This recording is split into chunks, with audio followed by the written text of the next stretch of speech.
Okay, so I got this Sniper Marine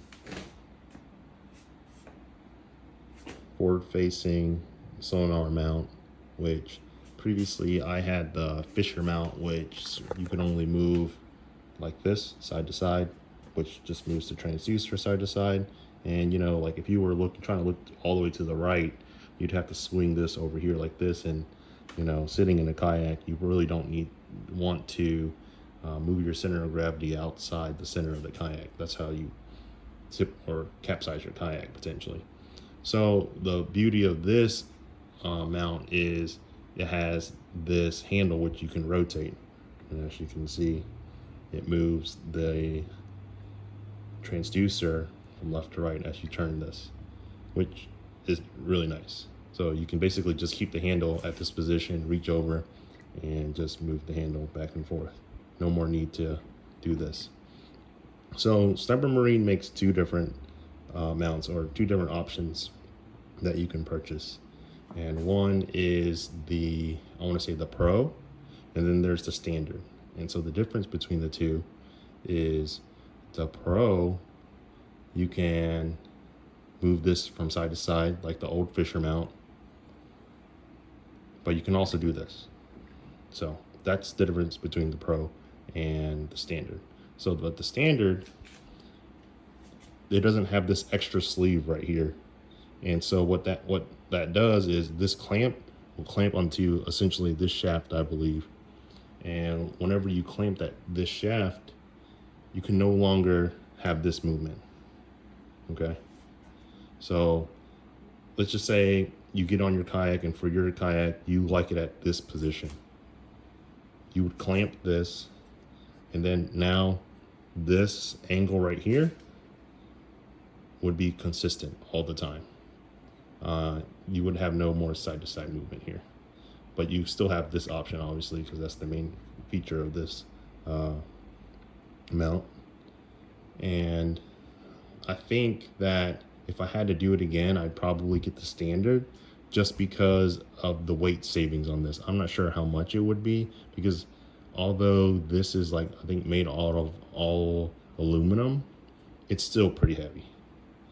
And one thing that I noticed is, and this is not necessarily Sniper Marine's fault, because you know the weight of this, but it does play into it because this is semi-heavy, I would say.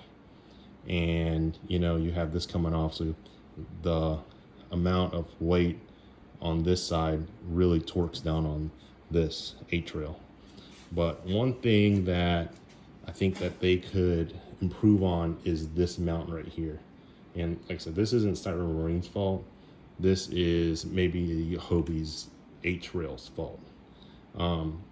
So this rail is not necessarily level. So if I put a level across here like this, I don't have a level on me, the pitch of it is like it leans more to the left.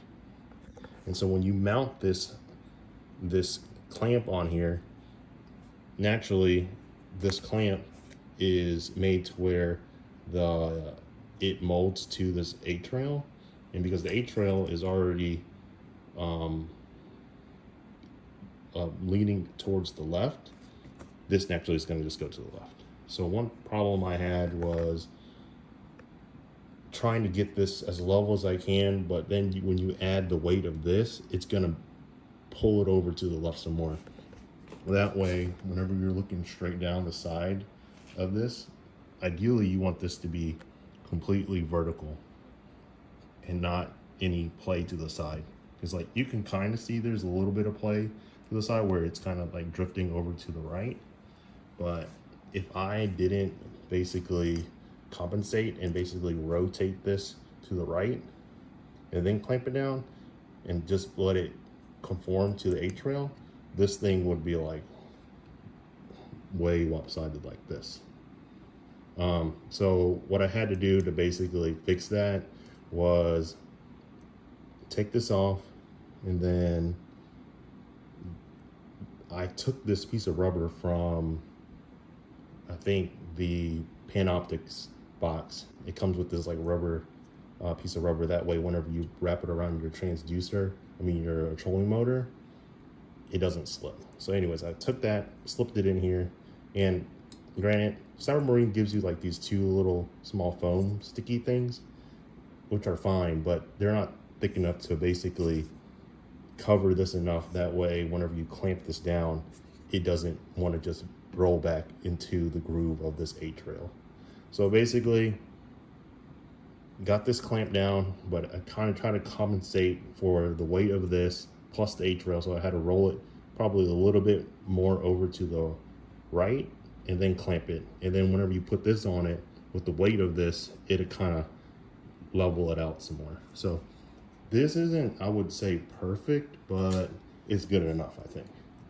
And I had the same issue on my Fisher mount too, because on my Fisher mount, I had it to the universal Hobie rail clamp, and it had like that little plate, and I basically just mounted the Fisher mount onto that.